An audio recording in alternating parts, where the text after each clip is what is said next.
పరువు నష్టం దావా ఎందుకు వేయాల్సి వచ్చింది, ఎందుకు వేయాల్సిన అవసరం ఏమున్నది అంటే, గతంలో వీళ్ళు ఫోన్ ట్యాపింగ్ సంబంధించి రకరకాల పెద్ద మనుషుల వ్యక్తుల యొక్క ఆ ఫోన్ ట్యాపింగ్ తీసుకోవడం వల్ల కొన్ని విషయాలు బయటకు వచ్చినాయి.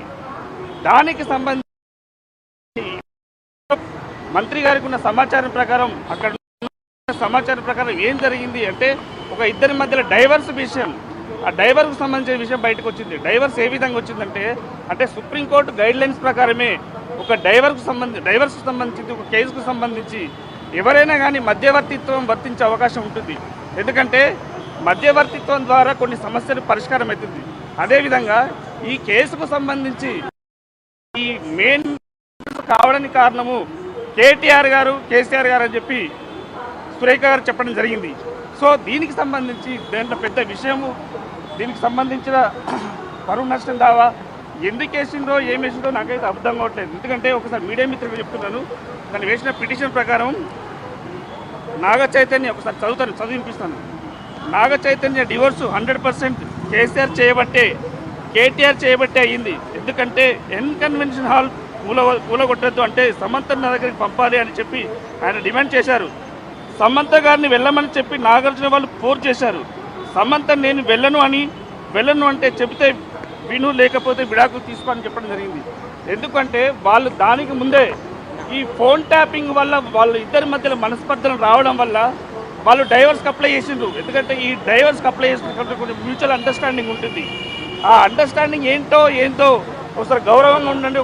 అంటే ఈ డైవర్స్ రావడానికి కారణం కేటీఆర్ గారు, కేసీఆర్ అని చెప్పడం జరిగింది. దానికి సంబంధించి నాగార్జున మీరు వెళ్ళి మాట్లాడమని చెప్పారు. దాంట్లో తప్పేమున్నది అని నేను అడుగుతున్నా, ప్రశ్నిస్తున్నాను మీడియా ముఖంగా. సో దీనికి సంబంధించి రేపు వాదనలు ఉన్నాయి. రేపు నాగార్జున గారు వాళ్ళ విట్నెస్ వస్తారు. ఆ స్టేట్మెంట్ ఇక్కడ ఫర్దర్గా విషయాన్ని తెలియజేస్తాం. సో ఇప్పుడు సురేఖకు మేము వకాలత్ వేస్తాం. అంటే టీపీసీసీ లీగల్ సెల్ తరఫున మా న్యాయవాది, నేను కానీ మా అడ్వకేట్స్ కానీ వస్తారు. మేము కూడా దానికి కౌంటర్ వేస్తాం, దానికి ఏం ప్రాబ్లం లేదు. బట్ ఏంటంటే ఇది అంటే ఇంటెన్షనల్లీ అంటే బీసీ మంత్రి అంటే ఓర్వలేని తరంగా అహంకారపూరితంగా వ్యాఖ్యలు, అంటే ఆమె వచ్చి చెప్పింది, స్టేట్మెంట్ ఇచ్చింది. ఎందుకంటే నేను పేరు తీయడం వల్ల కొంచెం మనసును వచ్చుకుంటే నేను ఆ మాటలు విత్డ్రా చేసుకుంటానని చెప్పారు. అక్కడికి కేసు సమస్య పరిష్కారం అయిపోయింది. ఇంటెన్షనల్లీ దీన్ని డైవర్ట్ చేయడానికి వీళ్ళు అంటే కేటీఆర్ అనే వ్యక్తి నాగార్జున ద్వారా దీన్ని కేసులు వేస్తారని మేము భావిస్తున్నాం.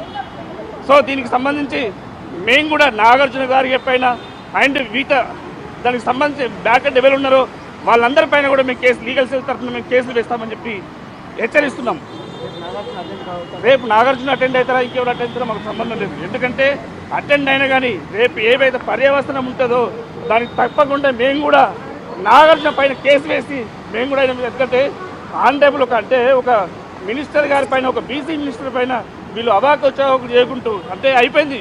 వాళ్ళు దానికి ముందు ఇప్పుడు ఇంత చేసిర్రు, ఇంతకుముందు నారా చంద్రబాబు నాయుడు వైఫ్ మీద ఇట్లా ట్రోల్ చేసిండ్రు, రకరకాల వ్యక్తుల మీద. మొన్న కొండా సురేఖ పైన ఒక నూలు దండ వేస్తే అదేదో రంకు అని చెప్పిండ్రు. అది వాస్తవమా?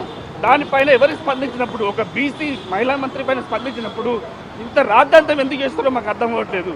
సో లీగల్ సెల్ తరఫున మేము ఖండిస్తున్నాం.